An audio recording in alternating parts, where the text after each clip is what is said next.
about that little incident which you've just seen at the Hamilton circuit last week, which has put him out of contention for the rest of the series. His younger brother Craig, who Steve told us came here really to learn about motorcycle racing, is ironically the points leader after Hamilton.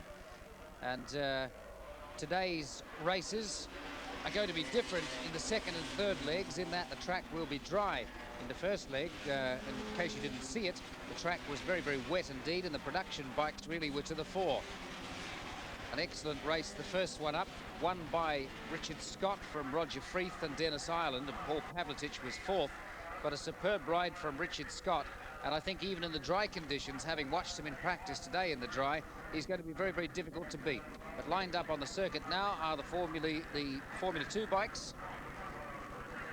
I'm sorry, we have 250 production lined up on the grid now. That's me with my program wrong. Glenn Williams out again on the circuit. Letter P is Terry Paviel sitting there. Bob Toomey on number 3. Robert Holden on number 1. Aaron Slight on 111. Very competitive field again. Supposedly equivalent horsepower and equivalent performance from all of these machines. Away. First of the 250 production races, Aaron Slight out of the lead immediately. Let them settle down and get into the first couple of corners and sort out an order. Bob Toomey coming around the outside there with Terry Paviel. They're back in 6th and 7th places.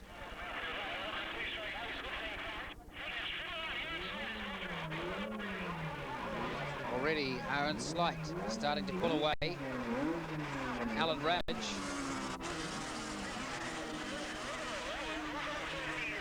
This is where it comes down to rider skill, knowledge of the circuit, and knowledge of the conditions. Bikes in theory should be equal, although tuning comes into it to some extent. No enormous advantage of horsepower.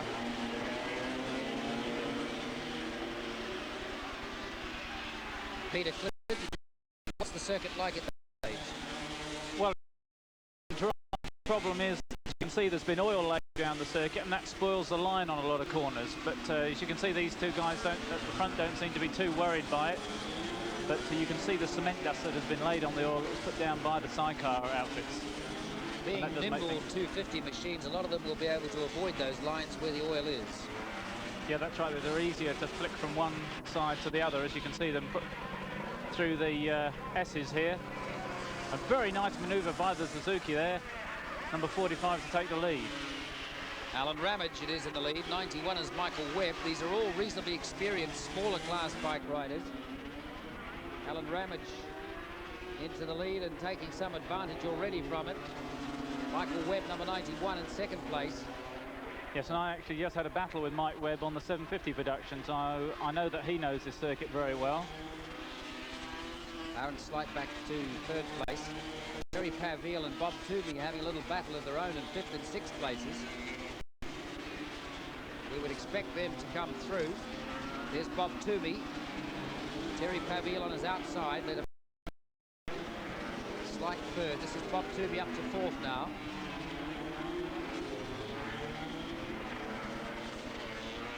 But a little ways back from Allan Ramage in the lead.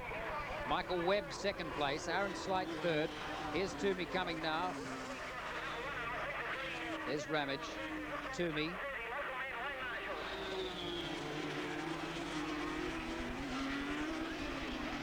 Terry Paviel going around the outside, taking wider lines than any of the front three. And the secret with these 250s is to keep your corner speed up, because they don't have the power to drive out of the corners, and you've got to run through the corner fast to maintain that speed.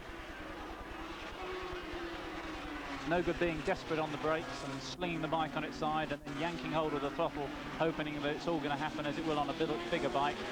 These two bikes just don't have the power. They've got to be ridden through the corner at high speed. Brian Lawrence, I think that the last couple of weeks, or the start of this year's motorcycle racing season, has proved that we're perhaps in a transient stage of some of the younger riders who've been around and competent for a while starting to really take over now from some of the more established riders. Yes, it certainly appears that way, Tony. We've seen some really new faces come out of, particularly in this class, the 250 production class. It's a very strong one. We got to a stage that, as far as junior production was concerned, we were oversubscribed with entries a couple of years ago, and we had to look very closely at running a special race for the 250s. And even now this year, we've had to limit the number of entries because they've been maximised. Wanganui in particular here, we're running around about 45 riders per race, and this 250 production class is certainly showing some new faces, in particular Allan Ramage. 91 Mike Webb is a new man in the coming scene, and he also runs in the Formula 2 class. Aaron Slight's a busy man, he's riding 2 motorcycles as well today. Our race leader still Allan Ramage from Mike Webb, and Aaron Slight in 3rd place. Ramage and Webb starting to pull away, and now just a little from 3rd place.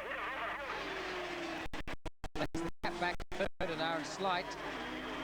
Bob Toomey in 4th still. And Terry Paviel in 5th place. This is 4th and 5th places.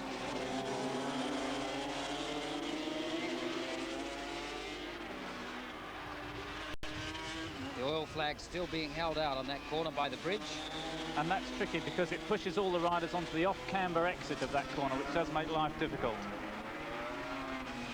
But as we saw from Robert Holden's little spin-off there, it's perhaps not wise to go the more narrow and conventional line, or you can lose the tail of the bike very quickly, particularly trying to drive out of that corner. Still Allan Ramage. Mike Webb. These two really clearing away from the rest of the field and lapping back markers. There's Bob Toomey and Terry Paviel, along with John Boote in there. Nice overtaking manoeuvre from Paviel, very late on the brakes after being fast through the S's, and now they've got a tail engine in the way that lets Toomey back into 4th place.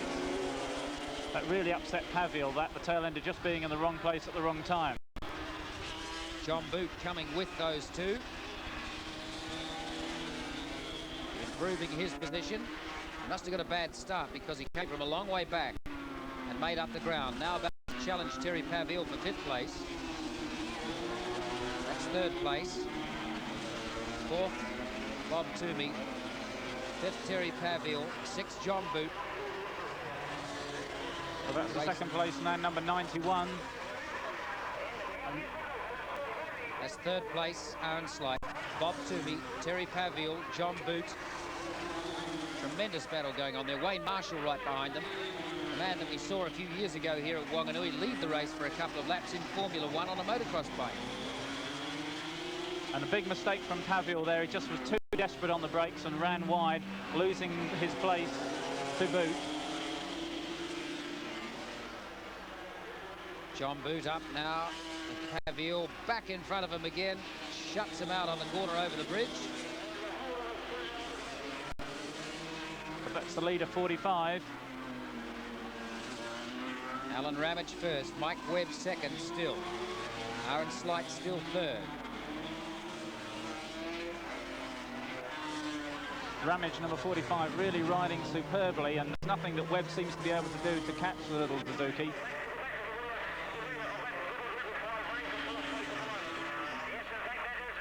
Really starting to put some back markers between the first 2 places and 3rd.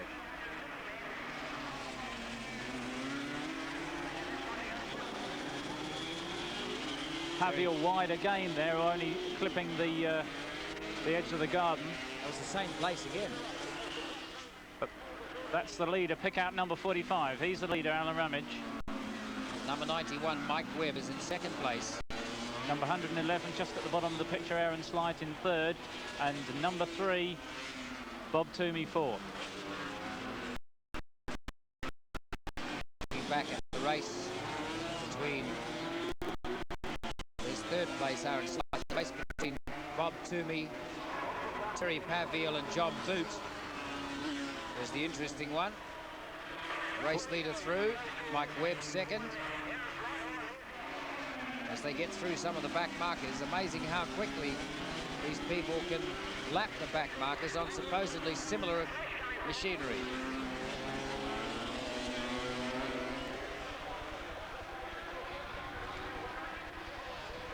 race leader, 45, Allan Ramage. On the final lap, white flag this time. Allan Ramage on the final lap, along with Mike Webb and Aaron Slight now.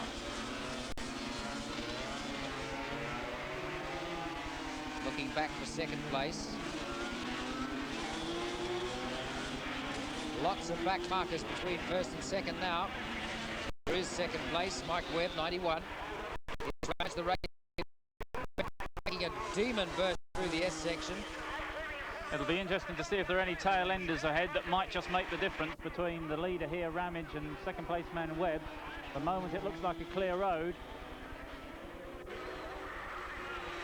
Looking for Allan Ramage to come round this time and take the checkered flag. These new 250 Suzukis certainly look very potent, don't they? Amazing how quick they get around this Wanganui circuit. Although Formula One races have been won in the past by a racing 250 machine. Checkered flag there for Allan Ramage. Mike Webb coming through very, very close for second. And looking back for third place, Aaron Slight. 1-1-1, there he is through. And Bob Tooby right on his tail. Robert Holden back in about 5th or 6th place.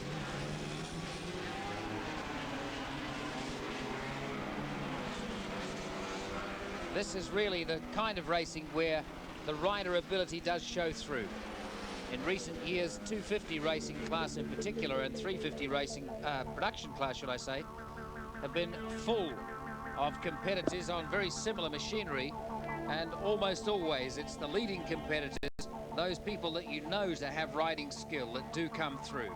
Some of it is their ability to tune the bikes, but a lot of it is rider ability. Yes, and rider ability being the important thing, as a lot of the top Grand Prix riders, the world champions, have come out of this 250 production class. Men like Christian Saron, the ex-250cc world champion, Martin Wimmer, one of the leading 250 Grand Prix campaigners. A lot of the men have come out of this 250 class, and it's a breeding ground for new talent. Perhaps in a similar way that karting has been a breeding ground for Formula One drivers. This is where they learn to race against each other because of the similarity of machinery, the similarity of performance.